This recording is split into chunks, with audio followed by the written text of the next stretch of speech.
vlog po ulit. Since this will be the continuation of my vlog, gusto ko lang pong i-share. And we're also in California right now, we can see. So, gusto ko lang pong i-share kung paano po yung magiging skincare routine ko here. Kasing mama ko po, for some people.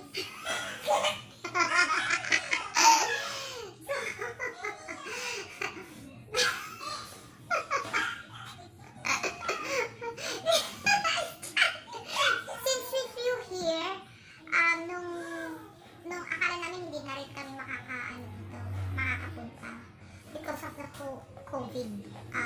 Sobrang dami pa rin po ng bilang sa Pilipinas, and mas maraming bilang pa dito sa pinuntahan namin.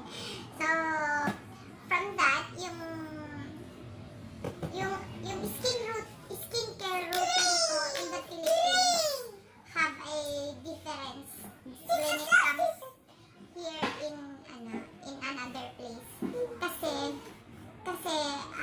siguro because of the weather, pagdating kasi ng hapon dito, kahit maliwanag pa, mga 7-8 maliwanag pa siya, malamig na yung climate, pero pag morning naman, sobrang init.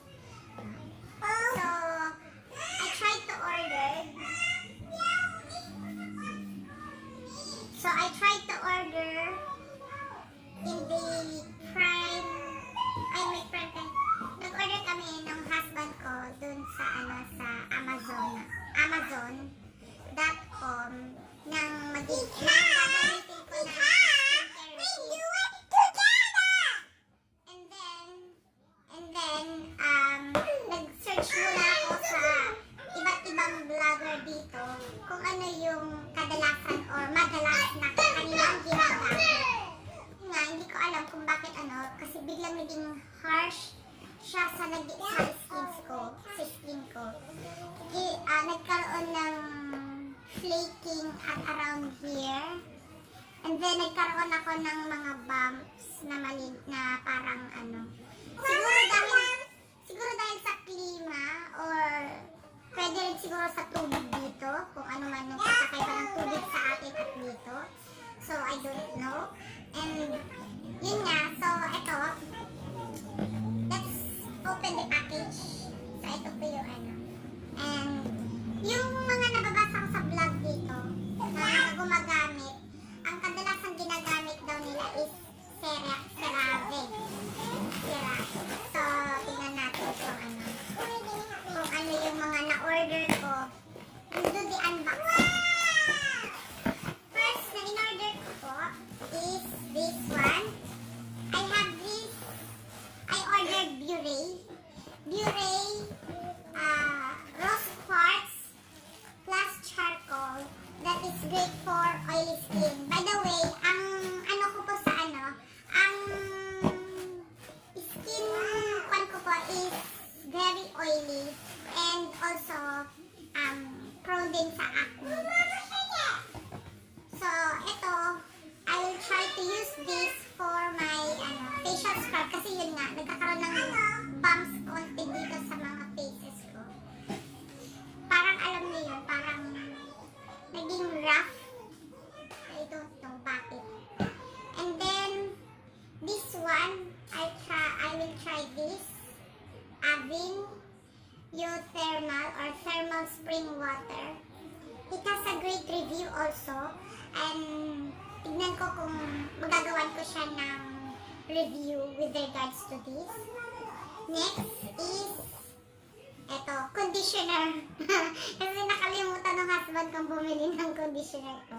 And since straight ang ating hair, hindi pwedeng wala tayong conditioner. And I use Dove Thickening Ritual. And then next is this one. Para sa kilikili. Dove. I'll be using this Dove Original Clean 48-hour Anti-Perspirant. Though, may iba pa kasi akong ginagamit para sa kilikili goals ko. Ito, parang add-up lang siya. Pero, para sa mga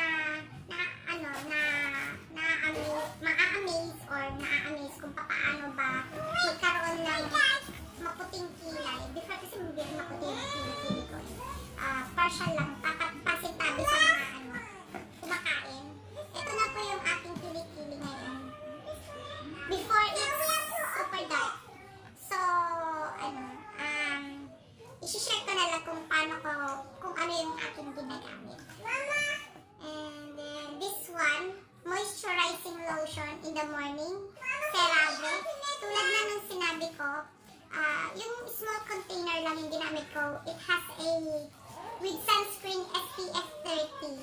Since sinabi ko nga na yung klima dito sa umaga, sobrang init. Kaya kailangan natin bioderma.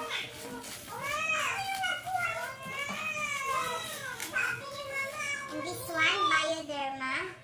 Sibium. At dahil na ma-oily ang ating face, kaya panay mga pang-anti-oily. Panay pang-anti. So this will be my foaming gel combination, sabi niya. I'll let you know kung gaano kaganda itong mga products na order ko. So that's all. Yun lamang po yung aking unboxing review na order ko po for my beauty care here. Additional beauty care here. Sana bumalik yung wala namang pagbabago. Yun lang kasi naging rough siya. Yun lang. Sana.